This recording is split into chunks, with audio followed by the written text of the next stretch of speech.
Assalamualaikum warahmatullahi wabarakatuh, rekan-rekan migran Indonesia sekalian.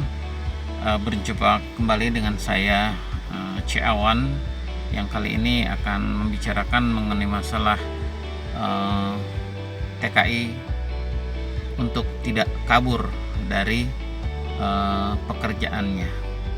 Jadi rekan-rekan sekalian, ketika rekan-rekan sekalian telah bekerja di luar negeri, entah itu di kilang, entah itu di perkebunan, entah itu di sebagai asisten rumah tangga dan sebagainya, syukurilah bahwa itu merupakan pilihan kita.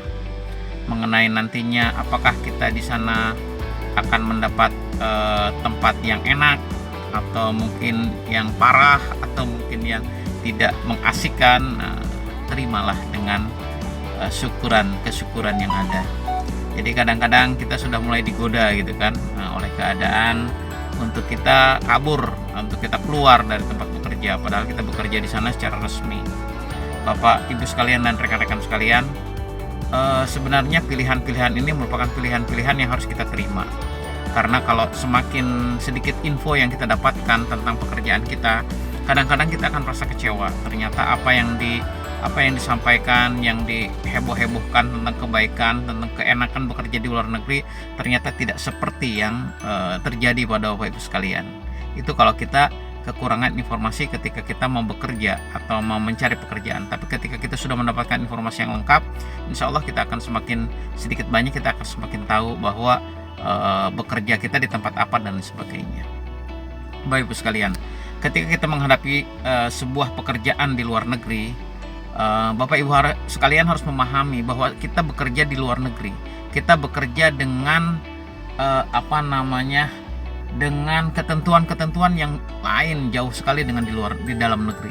Kalau di dalam negeri kita tidak suka bekerja, kita cukup berurusan dengan company-nya atau dengan kantornya, itu kita keluar, atau bahkan kita kabur pun nggak apa-apa gitu kan. Karena kadang-kadang konsekuensinya tidak ada atau konsekuensinya kecil gitu kan.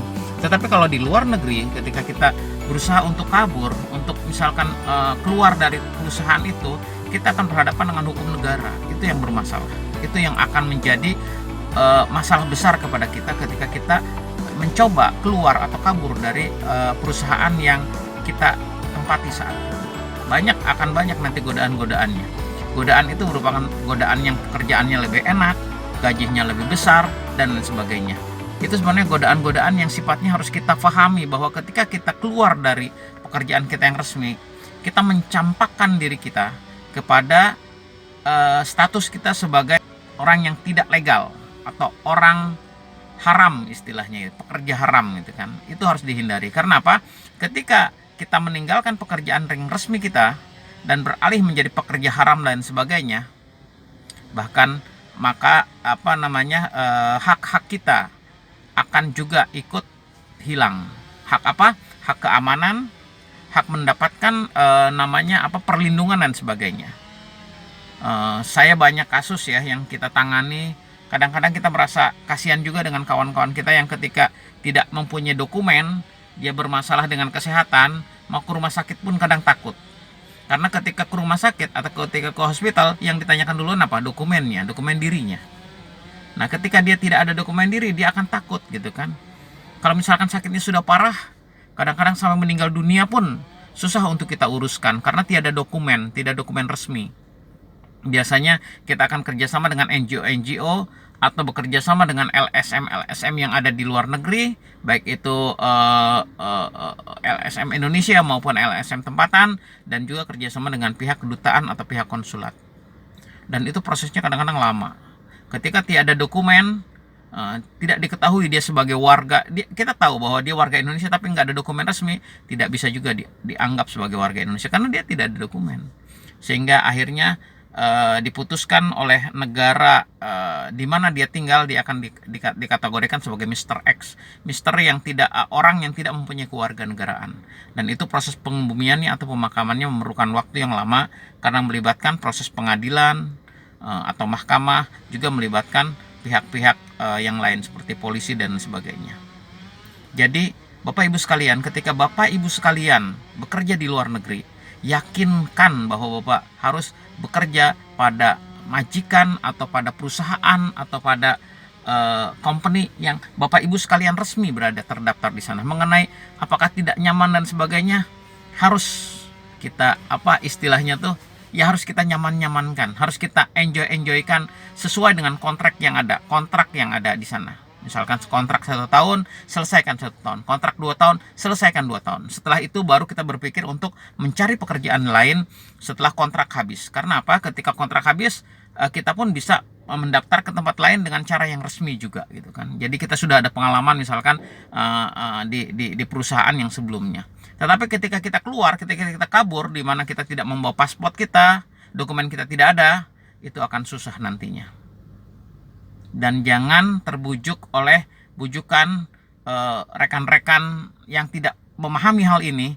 Kadang-kadang kawan-kawan yang dia sudah kabur duluan gitu kan, dia menawarkan pekerjaan, ini loh ada pekerjaan yang gajinya besar, yuk kabur aja, kerja dengan kami saja, aman dan sebagainya. Jangan tergoda oleh itu, karena bisa jadi itu merupakan awal petaka kita ketika kita keluar dari pekerjaan yang resmi di luar negeri. Mudah-mudahan apa yang di-share ini bisa memberikan kebaikan kepada Bapak Ibu sekalian, bahwa ketika Bapak Ibu sekalian keluar negeri, pastikan bahwa Bapak Ibu sekalian bekerja pada company yang legal atau pada company yang menjamin Bapak Ibu sekalian mempunyai permit bekerja di luar negeri itu. Apabila tiada permit, itu yang akan menjadi masalah pada kita. Mungkin untuk yang orang-orang yang sudah biasa, yang sudah senior, dia akan tahulah cara-caranya gitu kan, gimana menghadapi hal-hal ketika dia tidak mempunyai dokumen. Tapi kepada teman-teman yang baru, itu akan menjadi masalah besar. Sebenarnya untuk teman-teman yang lama pun akan menjadi masalah besar ketika terjadi hal-hal yang tidak diinginkan di luar negeri. Jadi saran saya adalah Bapak Ibu bekerja ke luar negeri dengan jalur yang benar. Ketika ada permit, ketika Bapak Ibu sekalian akhirnya bekerja di luar negeri, dan bekerja itu pasti ada permitnya atau ada izinnya, Bapak Ibu selesaikan bekerja di sana. Jangan sekali-kali tergoda untuk kabur atau untuk mengikuti orang-orang bekerja di luar tanpa ada dokumen. Itu akan menjadi masalah besar buat kita semua. Mudah-mudahan Bapak Ibu sekalian bisa bekerja lebih tenang dengan di tempat yang resmi, dan juga dengan penghasilan yang mudah-mudahan bisa memberikan tabungan untuk masa depan kita. Itu saja dari saya. Mudah-mudahan di lain waktu kita akan membicarakan hal-hal yang lain tentang tenaga kerja Republik Indonesia di luar negeri. Ini kebetulan saya juga sedang menunggu kawan-kawan di wilayah Malaysia, di sebuah kilang. Terdengar ya suara suara mesin pemotong kayu ya. Ini di kawasan kilang Plywood. Mudah-mudahan Bapak Ibu sekalian selalu berada dalam kebaikan. Assalamualaikum warahmatullahi wabarakatuh.